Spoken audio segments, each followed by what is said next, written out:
Plug-in North Central Washington is an all-volunteer nonprofit under the umbrella of the North Central Washington Economic Development District. Initially, the way Plug-in North Central Washington operated was we would purchase chargers with donations, and then we would seek hosts in a location that we were interested in getting electrified, like US 2 here. In some cases, like the Davenport one, Davenport was a really critical link for electrifying US 2 from Everett to Spokane. And so when we talked to people there, no one really had the money to pay for the installation. But the whole community came together. America Group came in to propose putting the meter here, and we were very excited at the city to have this opportunity to work with the group to connect here. The city has agreed to pay the meter fee. The utilities charge a set fee just to have a meter, and then the museum, I understand, pays for the electricity that people use when they charge there. That there was plenty of parking and had restrooms, and we have the Visitors Information Center here along with the museum, so it just seemed like it was the local fit. We brainstormed to look at other areas, and we came right back to here. Avista, we aligned Avista, and they did the electrical work, and so it was as much volunteer as funds, I think. But yeah, that's the kind of community this is. So, Plug-in North Central Washington.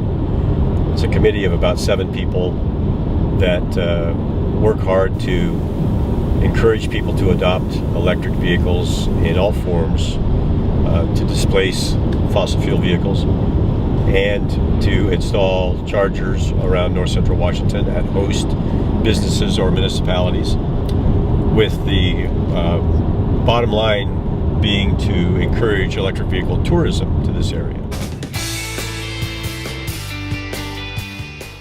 Highway 2, Washington State's most scenic cross-state route, was now electric-friendly, and Plug-in shifted into publicity mode.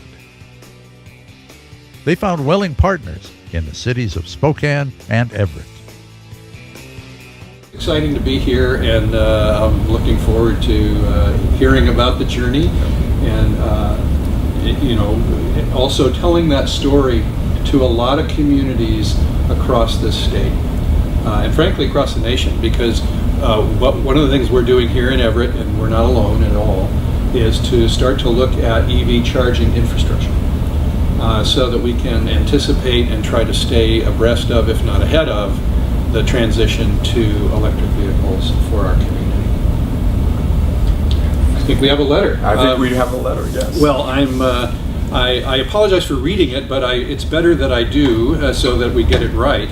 But this is a letter to Mayor David Condon, Spokane Mayor David Condon, from Mayor Ray Stephenson, who could not be here today, but I was really honored that he asked me to step in for him. He knows my commitment to these issues, and he is also very committed. So, dear Mayor Condon, it's my pleasure to introduce. The next morning, the letter left Everett in an all-electric 2016 Nissan Leaf called the Coffee Bean, with Ann and Randy Brooks taking turns behind the wheel. They headed east toward the Cascades.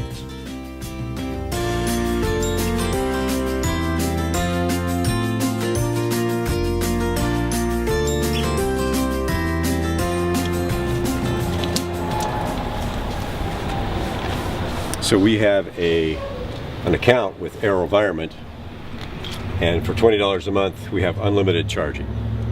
So we just swipe the fob, it checks their database, authorizes to charge, and then we plug in and charge. And this is called a DC Quick Charger, a level 3. So this will charge us to 80% in about 20 minutes. This is a level 2 charger, 240 volt, and it'll take several hours to charge fully with that. Welcome to the Sky Valley. We have some fascinating history here. Let me tell you a little bit about it. Sultan really was named after the local Indian chief. Refueling an electric car is an entirely different experience. You have enough time to savor the food, see the sights, and dip a toe into local history. Chief, he was the medicine man, and they just thought John sounded cool, so he became Chief John Sultan.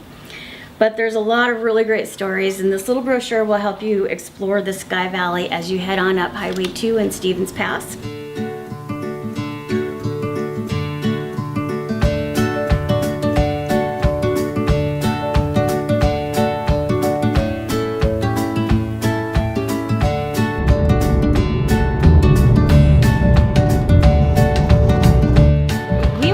People increased in numbers, and it got to the point where it was almost every day we were seeing owners of electric vehicles come in, and to each one nobody was dissatisfied with their decision. In fact, they were all pretty happy about it and willing to share information about it.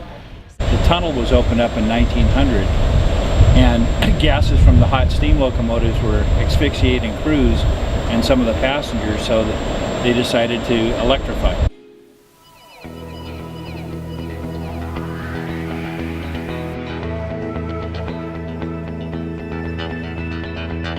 Washington is the first state to have electric highways, such as Highway 2 and over Highway 20. And it's the whole scenic loop of going over Highway 2 and up back over Highway 20. And we're the first in the nation to be able to do that. And we're getting electrified highways throughout the whole state of Washington.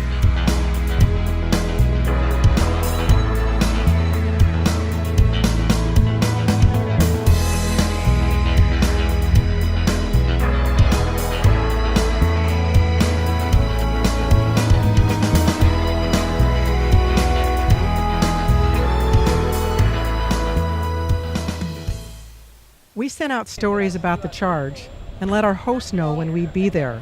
So, if people were curious about electric cars or had one and were thinking about taking longer trips, they could come by and talk to us.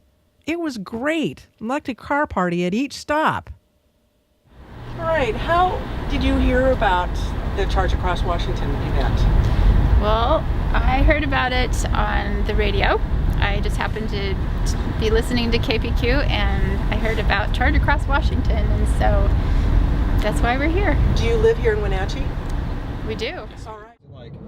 You know, Highway 2 is visually the most interesting way to go because you have a mix of the mountains, agriculture, you go through vibrant small communities.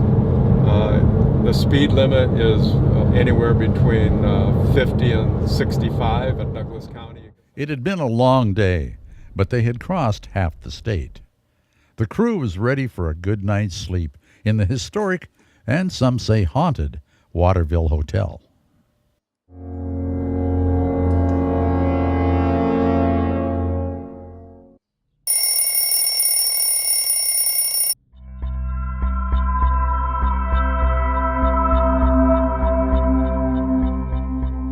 East of the Cascades and the Columbia River, Highway 2 passes through miles of rich farmland and incredible rock formations made from crystallized lava carved out by Ice Age floods.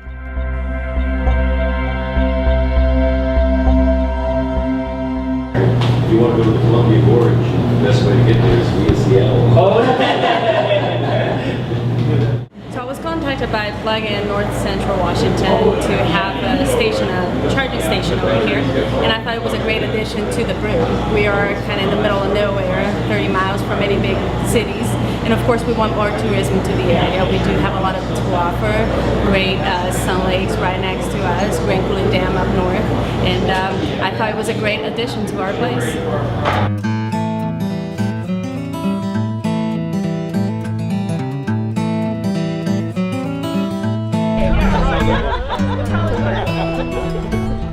Davenport welcomed the Charge crew and gave us a big send-off on the last leg of our drive. Charge Across Washington had an official letter to deliver, opening this beautiful route to electric cars, and no one wanted to keep the mayor of Spokane waiting. I'm Randy Brooks, and this is my wife Ann.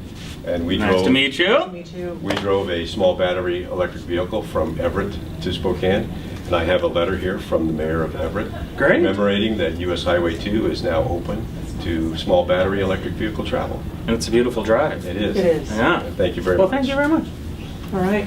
Thank you. Thank you. Nice to make the Yeah. journey. Thank you. And we're done. All right.